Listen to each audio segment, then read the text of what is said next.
איכסה, איזה מזג אוויר מגעיל. איכסה. מה זה המזג אוויר המגעיל הזה? מה זה כל האובך הזה? מאיפה הגיע כל האובך? איכסה. בית ספר תורה, לא רואים ממטר. לא רואים ממטר. כמה זה? כמה זה? כפר עליהם, כמה זה? כמה זה? כמה זה? כמה זה? 2.5.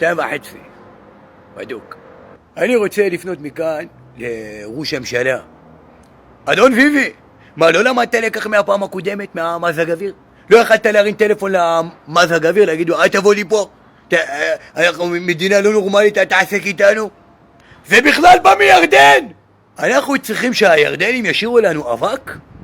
מר ביבי, תרים טלפון לנצרלה של ירדן, תגיד לו, אל תעסק איתנו, יש לנו פיצצת אטום, אנחנו משוגעים, יש לנו אטום, אנחנו מדינה כמו דלה לא פריירים בכלל.